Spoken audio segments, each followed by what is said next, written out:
नमस्कार। मैं अंजनी कुमार सिंह अवध क्षेत्र से। कल 73वें गणतंत्र दिवस की परेड देख रहा था और काफ़ी देर तक परेड के भव्य प्रदर्शन के बाद कुछ विचार, कुछ शब्द मस्तिष्क में तैरने लगे, जिसे सोचा था कि कल साझा करूं। शाम होते होते कुछ ऐसी खबरें आने लगीं इलाहाबाद से, बिहार से, कि वहाँ के छात्रों को दौड़ा करके पीटा गया। वो आंदोलनरत थे। उनकी आंदोलन की खामियां क्या थीं, आंदोलन का तरीका क्या था, इस बात पर बहस होने से अच्छा है इस मुद्दे पर बहस की जाए कि आखिर आंदोलन की नौबत क्यों आई। गणतंत्र दिवस के भव्य परेड पर जब राष्ट्रपति भवन से राष्ट्रपति महोदय लाल किले पर आने के लिए सीढ़ियां नीचे उतर रहे थे और उनके साथ उनके सुरक्षाकर्मी, जो कि भारतीय सेना के जांबाज जवान होते हैं और बहुत उत्कृष्ट कोटि का उनको प्रशिक्षण दिया जाता है, उनकी सुरक्षा के लिए, देश की सुरक्षा के लिए उनके साथ कदम ताल करते हुए नीचे आ रहे थे, तो मन में एक ख्याल आ रहा था कि जिस देश की आज़ादी के लिए आज़ाद भगत सिंह, राम प्रसाद बिस्मिल, अशफाक उल्लाह खां, रोशन आदि ने प्राणों की आहुतियां दी, खुशी खुशी हंसते हुए फांसी की फंदों को माला की तरह गले में लटका लिए, क्या उस आज़ाद भारत की ये तस्वीर है? दोस्तों, न जाने कितने भारतीय राष्ट्रीय आंदोलन के ऐसे भी शहीद हैं जो सूचीबद्ध नहीं हो पाए। उनका भी योगदान भारतीय स्वतंत्रता संग्राम में किंचित मात्र कम नहीं है। किस लिए वो सूचीबद्ध नहीं हो पाए, या उनकी ख्वाहिश वतन परस्ती में, वतन पर शहीद होने के लिए थी, सूचीबद्ध होने के लिए नहीं, इस बात पर फिर कभी चर्चा। अभी सिर्फ इस बात की चर्चा कि राष्ट्रपति महोदय आखिर किस बात के लिए स्वतंत्रता आंदोलन और उसमें शहीदों की जो भागीदारी सुनिश्चित थी, जो उनकी गरिमा थी, उसको अक्षुण्ण रखने के लिए जिस राष्ट्रपति पद, जिस प्रधानमंत्री पद की गरिमा को ध्यान में रखते हुए निर्वाचन पद्धति अपनाई गई थी, क्या उस गरिमा के प्रत्यय को हमारे राष्ट्राध्यक्ष और प्रधानमंत्री फुलफिल कर पा रहे हैं? क्या उस प्रत्यय को उन्होंने अपना दायित्व समझा है? उस प्रत्यय को अपने दायित्व निर्वहन का पोषण दे पा रहे हैं? यह भी एक मुद्दा बनता है। इस पर फिर कभी विस्तृत चर्चा करूंगा। जो राष्ट्रपति भवन अंग्रेजों के वायसराय की विलासिता भवन के रूप में लुटियंस दिल्ली में बनवाया गया था, क्या वहां वर्तमान भारत के वर्तमान राष्ट्रपति को रहना चाहिए, या उस विलासितापूर्ण जीवन में उन बग्घियों के रथ, उन घोड़ों के रथ जो बग्घियां साथ साथ चलती हैं राष्ट्रपति के साथ, महंगी कारों में जो काफिला चलता है, राष्ट्रपति के दैनिक जीवन से लेकर के उस भवन पर रखरखाव में जितना खर्च आता है, क्या भारत जैसे अविकसित राष्ट्र के लिए वो खर्च मुनासिब है? मेरा मत इस बात का कतई नहीं है कि भारत के राष्ट्रपति और भारत के प्रधानमंत्री वैश्विक पटल पर विकसित राष्ट्रों की बराबरी न करें। मेरा यह भी मकसद नहीं है कि हम 50 के दशक में जीते हुए उस भारत की कल्पना करें, उस भारत के राष्ट्रपति की तुलना करें जो कभी एक धोती और कुर्ते में 5 साल गुजार दिया करते थे। मेरा मकसद सिर्फ इस बात पर है कि आखिर जिस राजशाही व्यवस्था को नेस्तनाबूद करने के लिए हमारे रणबांकुरों ने अपनी जान की बाजी लगाई, उसी सामंतशाही जीवन और सामंतशाही व्यवस्था के लिए क्या हमने राष्ट्रपति और प्रधानमंत्री को चुना है?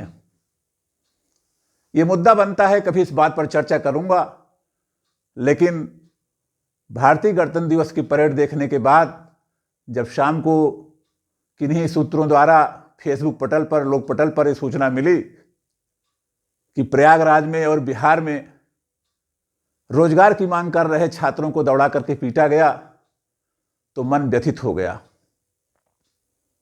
हमें से बहुत सारे लोग ऐसे हैं जो ये दलील देंगे कि उनका आंदोलन करने का तरीका गलत था, वो संविधान की धज्जियां उड़ा रहे थे, इसलिए उनको बर्बरता से पीटा गया। मित्रों, मैं प्रतियोगी छात्र रहा हूं, मैंने इलाहाबाद को जिया है, मैंने इलाहाबाद की उन गलियों को देखा है, उन तमाम मोहल्लों को देखा है जिसमें प्रतियोगी परीक्षार्थी साधक का जीवन व्यतीत करता है।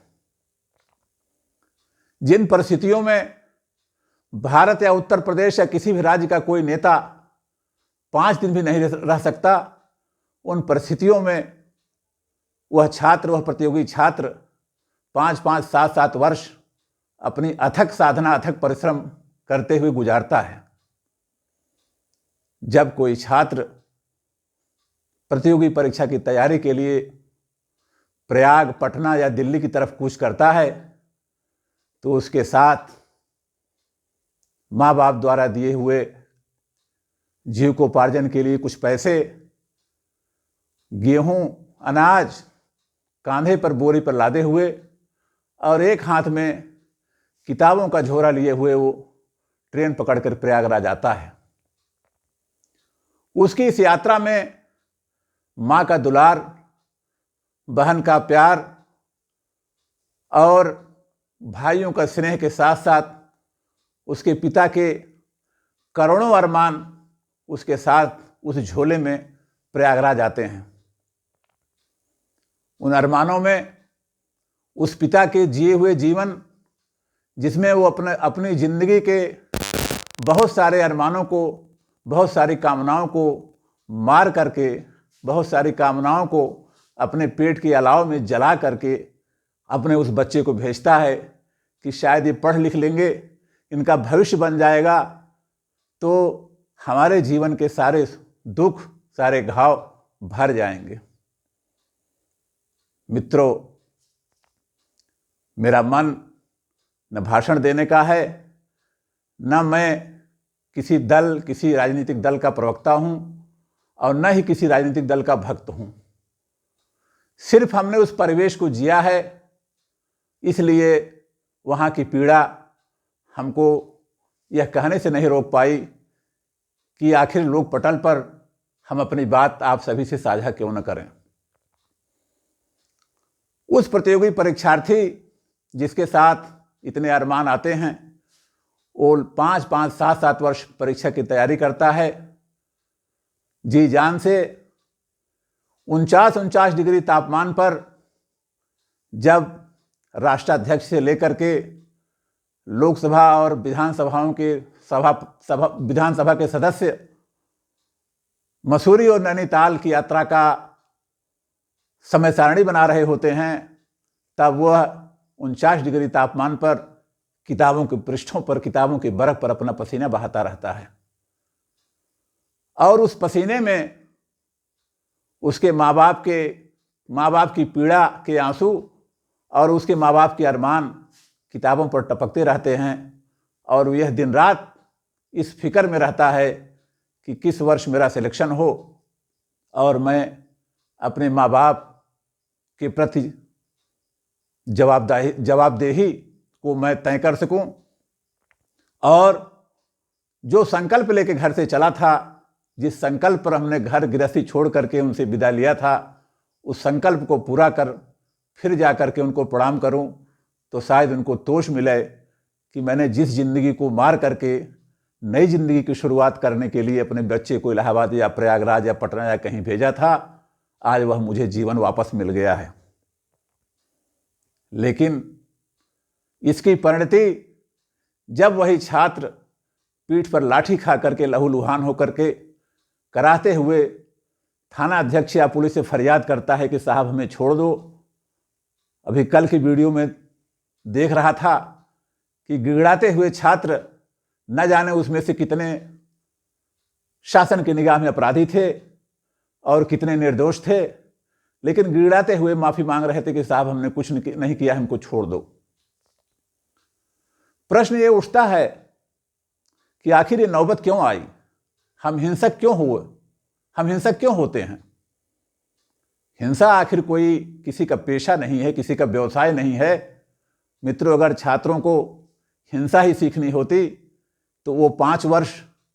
गेहूं चना खा करके, एक टाइम ब्रेड पकौड़ा या चाय खा करके 5 वर्ष किताबों में अपना सिर न खपाते। उनको हिंसा ही प्यारी होती तो किसी माफिया गिरोह में शामिल होकर के, किसी राजनीतिक दल का पल्लू पकड़ करके, किसी का ध्वजवाहक बन करके हिंसा के रास्ते विधानसभाओं में प्रविष्ट होते। उनको इलाहाबाद की गलियों में कलम और दवात लेकर के टहलना न पड़ता और अपने लक्ष्य के प्रति 18-18 घंटे पढ़ना न पड़ता। मैं मुद्दे से भटकाव करने की कोशिश नहीं कर रहा हूं। मेरा यह मकसद एकदम नहीं है कि शासन के खिलाफ या संविधान के खिलाफ या किसी आंदोलन का पक्षपात कर मुझे किसी राजनीतिक दल का टिकट लेना है, या मुझे किसी भी छात्र या छात्र समुदाय या छात्र संगठन के प्रति मेरा कोई दायित्व है, या उनके बीच में मुझे लोकप्रिय होना है। मेरा एक सवाल है आप सभी से, पढ़ने वाले भाइयों से, छात्र भाइयों से, हमारे जो नेतृत्व करने वाले हैं राजनीतिक दल के लोग, कि आखिर क्या जब आप छोटे थे, जब आप पढ़ रहे थे, या जब आपके माँ बाप ने इस तरह की व्यवस्था करके आपको भेजा था, तो क्या उनकी भी उम्मीद यही थी कि आप पीठ पर लाठी खाते हुए, कराते हुए अपने लाज पे लौटें? उन पुलिस आरक्षी भाइयों से पूछना चाहता हूं कि जिन छात्रों को पीठ लहूलुहान करके आपने अपना फर्ज निभाया, आपने अपने अधिकारी के निगाह में आप अपने अधिकारी की निगाह में अच्छे आरक्षी होकर के, या अपने सर्विस बुक में गुड लिखवाने के लिए आपने ऐसा कार्य किया, या आपकी मंशा थी कि आपने यह पीठ पर लाठियां बरसाते हुए नहीं सोचे कि जब आप भी बेरोजगार रहे होंगे तो कितनी पीड़ा रही होगी, जब आपने वर्दी पहना होगा तो कितना तोष मिला होगा, और वर्दी पहनने के बाद आप अपना पुराना जीवन, अपनी पीड़ा भूल गए। मुद्दा इस बात का है कि आखिर क्यों इस तरह की हरकतें होती हैं, क्यों छात्र उतारू होता है आंदोलन करने के लिए, क्यों आप बाध्य करते हैं? मुख्य प्रश्न इस बात का है, जिस बिंदु को उठाने के लिए आज हम लोकपटल पर आपसे अपनी बात साझा करने के लिए सचित्र या लाइव कह लीजिए या रूबरू हो रहा हूं। किसी भी बात के लिए, जब अपनी मांग उठाने के लिए, जब अपने भूख के लिए, अपनी तड़प के लिए, अपने अधिकारों के लिए जब छात्र अपनी मांग रखते हैं, नारा लगाते हैं, उनका लोकतांत्रिक अधिकार है सड़कों पर उतरना, अपनी मांगें रखना, जब आप नहीं मानते हैं और उसके बाद बार बार उनकी मांगों को आप नहीं मानते हैं, तब वो सोचते हैं कि आखिर हम ऐसे ही घिसटते हुए, ऐसे ही नकारा साबित होते हुए 5 साल बाद, अपने 5 वर्ष के बाद, 6 वर्ष के बाद असफल होते हुए अपने गांव लौटेंगे? आखिर अब हमारे अधिकारों की बात क्यों नहीं सुनी जा रही है? इतना गिड़गिड़ाने के बाद भी हमारी बात क्यों नहीं सुनी जा रही है? तब वो उग्र आंदोलन का स्वरूप लेते हैं। मित्रों, किसी के भी हक की लड़ाई, किसी का भी हक अगर कुछ वर्षों के लिए, कुछ समय के लिए छीना जाए तो एक समय सीमा होती है बर्दाश्त करने की। मैं मुद्दे को उस तरफ नहीं ले जा रहा हूं जिससे कि कोई ये समझे कि किसी राजनीतिक दल या किसी सत्ताधारी पार्टी की तरफ मेरा रुझान है, झुकाव है। मैं ये पूछना चाहता हूं अपने तमाम राजनीतिक दल के आकाओं से कि जिस तरह से आप प्रतियोगी परीक्षाओं का परिणाम 5 वर्ष बाद जारी करते हैं, 6 वर्ष बाद जारी करते हैं। उसी तरह से यदि चुनाव 2022 में हो और उसका परिणाम 2026 और 2028 में घोषित किया जाए तो आपको कैसा महसूस होगा? आपके समर्थक कैसा महसूस करेंगे और आप कैसा महसूस करेंगे? इलाहाबाद में दाल भात चोखा खा कर एक समय दाना या भुजिया खा करके पढ़ने वाला छात्र जब देखता है कि उसके अरमानों पर आप तेजाब डाल रहे हैं, उसका परीक्षा परिणाम लंबे लंबे वर्षों बाद प्रतीक्षारत रहने के बाद उसका परिणाम घोषित कर रहे हैं, उसके बाद भी उसको न्यायालय जाना पड़ रहा है, अपने अधिकारियों की लड़ाई लड़ना पड़ रहा है, तब वह उसका क्रोध कहाँ तक जायज़ है, इसको आप बखूबी समझ सकते हैं। किसी भी खेल को शुरू होने से पहले खेल के नियम समझा दिए जाते हैं। यह बता दिया जाता है कि इस खेल के नियम ये हैं, जिस भी खिलाड़ी को प्रतिभाग करना हो इन नियमों के तहत प्रतिभाग करेगा।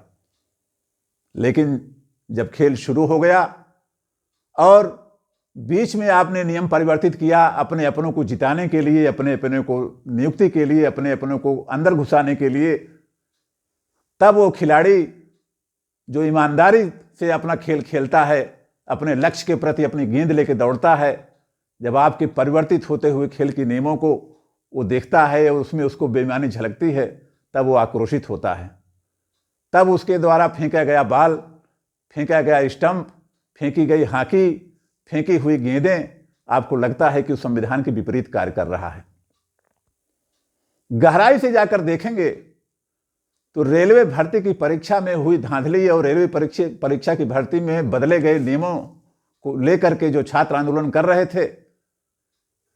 क्या उस मुद्दे को जाने बिना उनके पीठ पर लाठियां बरसाई जानी चाहिए थी?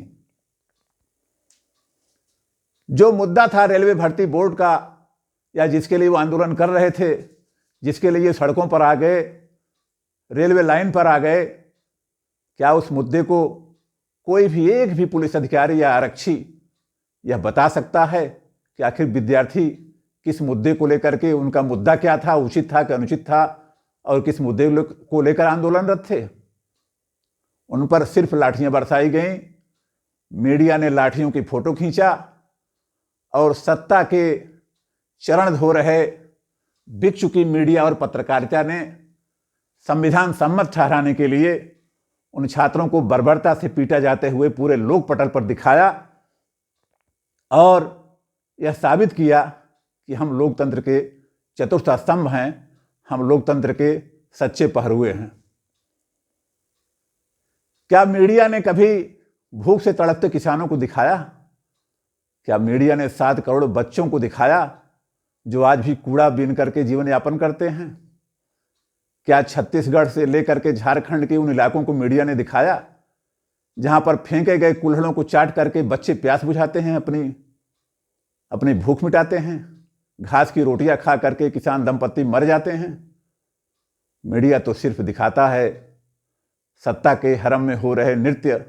और बज रहे घुंघरुओं की थाप दिखाता है, और उसी थाप पर नाचता हुआ मीडिया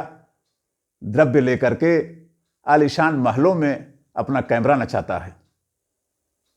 मेरा मकसद किसी पर आक्षेप करना नहीं, लेकिन मेरा मकसद उस हकीकत पर बात करने का है, एक कलमकार होने के नाते, एक अदने से शब्दों का सृजन करने के नाते, एक अदना से साहित्यकार होने के नाते, एक शब्दों से खेलने वाले, या खेलना शब्द अगर आपको अनुचित लगे तो शब्दों के साथ न्याय करने के लिए भरसक कोशिश करने वाले एक प्रतियोगी छात्र के रूप में कह लीजिए, या किसान कह लीजिए, कुछ भी कह लीजिए, मैं ये दर्द आपसे इसलिए साझा कर रहा हूं कि हमने उन परिस्थितियों को देखा है, उस दौर को देखा है जिस दौर से छात्र कितनी पीड़ा में गुजरता है, कैसे वो अपना लक्ष्य हासिल करता है, और लक्ष्य हासिल ना होने पर किस दर्द के साथ वो अपने खेतों और खलिहानों की तरफ लौटता है। उसी इलाहाबाद से न जाने कितने शताधिक या हजारों कह लीजिए प्रशासनिक अधिकारी निकले, उसी पीड़ा से गुजरते हुए, उसी साधना से 6-6, 8-8 घंटे बिजली न रहने पर, कभी कभी पानी न आने पर गंगा स्नान करते हुए, किसी दूसरे मित्र के इलाज पर खाना खा करके दिन अपनी भूख शांत करते हुए,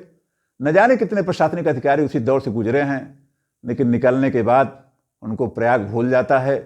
वो आलीशान महलों में चले जाते हैं, उनकी परिस्थितियां बदल जाती हैं, उनकी व्यवस्था बदल जाती है, उनका रहन सहन बदल जाता है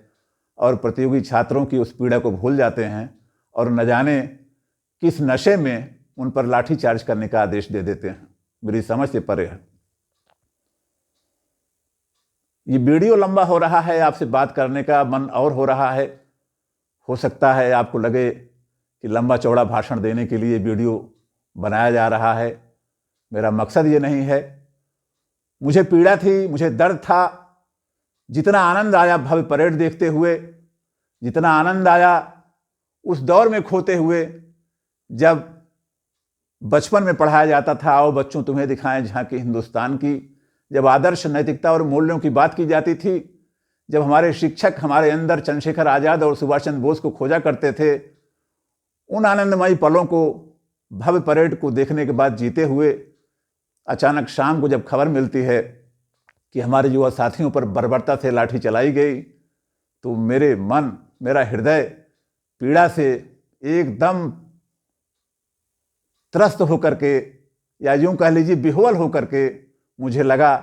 कि मेरे मस्तिष्क में जितने भी धनात्मक तरंगें दिल्ली के परेड को देखकर आई थीं, वो कहाँ विलीन हो गईं। मुझे याद आने लगे वो बिस्मिल, राम प्रसाद बिस्मिल, चंद्रशेखर आजाद जी, भगत सिंह कि वे शब्द जिसमें वो गुलामी से मुक्ति पाने के लिए अपने जीवन की कुर्बानी देते हुए उस शेर के साथ फांसी को चूमने चले जाते थे, जिसमें वो कहते थे कि एक दिन अपनी जमी होगी, अपना आसमान होगा, हम स्वतंत्र भारत में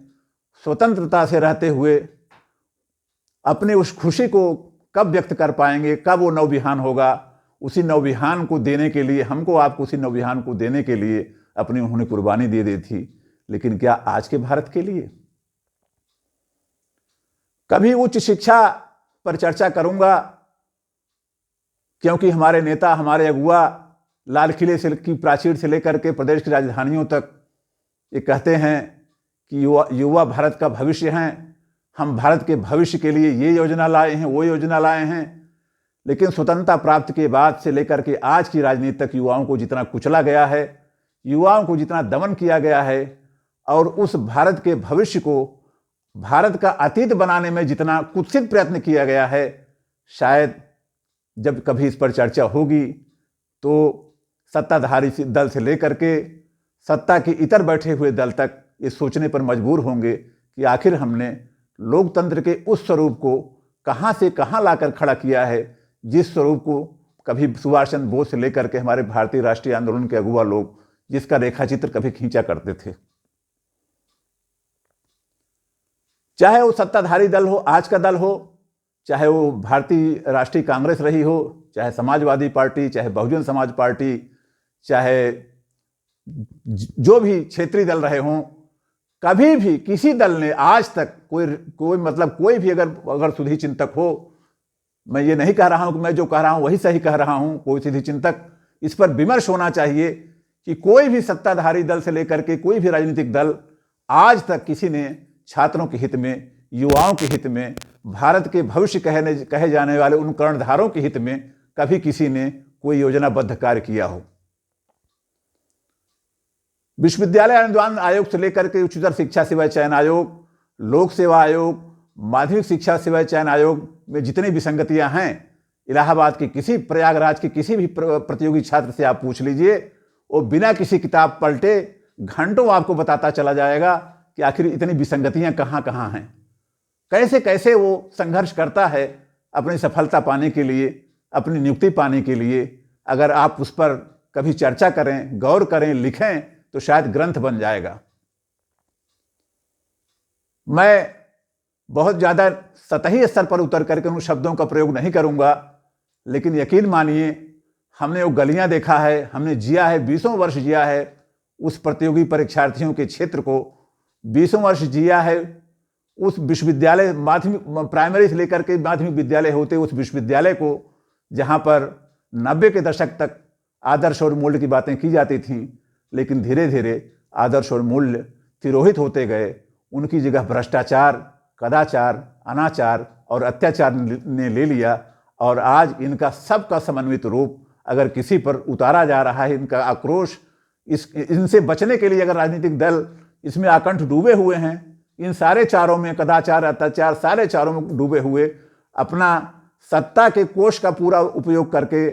अपने आनंद में जी रहे हैं और अपने आक्रोश को, अपनी गलतियों को, अपनी नाकामियों को छिपाने के लिए अगर किसी का दमन हो रहा है तो सिर्फ छात्रों का, सिर्फ युवाओं का, सिर्फ भारत के भविष्य का। मैं अधिक समय न लेकर सिर्फ इतना कहना चाहूँगा अपने मित्रों से, उस भारत के भविष्य से, उन युवाओं से, कि जब तक आप इन राजनीतिक दलों का झंडा आप लेकर के चलते रहेंगे, जब तक आप अगड़े और पिछड़ों में बटे रहेंगे। जब कभी विश्वविद्यालयों में नारा लगता था, जिस ओर जवानी चलती है उस ओर जमाना चलता है, तब छात्र एक मंच पर लड़ाई लड़ता था, तब छात्र अगड़े और पिछड़ों में नहीं बटा था, तब आरक्षित वर्ग और अनारक्षित वर्ग में छात्र विभक्त नहीं था, तब एक दूसरे के प्रति इतनी आत्मीयता थी कि एक छात्र का आंसू दूसरे छात्र की नज़रों से उठाया जाता था। हम आपसे यही अपील करेंगे कि जब भी इस तरह की बर्बरता हो, तो इस बर्बरता से निजात पाने के लिए और हमेशा के लिए निजात पाने के लिए, जैसे हमने अंग्रेजों से निजात पाई, तो आपको कुछ संकल्प लेने होंगे। अगड़े पिछड़े के खांचे से बाहर आना होगा। किसी भी मुद्दे पर अगड़े और पिछड़ों शब्द को तिरोहित करते हुए एक मंच पर आकर के अपनी लड़ाई लड़नी होगी। और निसंदेह यकीन मानिए कि जब इस देश से पूरे विश्व में जिनका कभी साम्राज्यस्थ नहीं होता था, जब ऐसे लोगों आक्रांताओं को खदेड़ा जा सकता है, तो हमारे आपके ऊपर दमन करने वाले इस अंग्रेजों की मानसिकता लिए हुए इन राजनीतिक दलों को भी, इन राजनीतिक दलों की कुंठाओं को भी खदेड़ा जा सकता है, तिरोहित किया जा सकता है। और एक अच्छे भारत का भविष्य, एक अच्छे उज्जवल प्रदेश के भविष्य और एक उस युवाओं के भविष्य को बनाया जा सकता है, जिसके लिए हमारे भारतीय राष्ट्रीय आंदोलन के कर्णधारों ने एक मानचित्र खींचा था। बहुत बहुत धन्यवाद, बहुत बहुत आभार।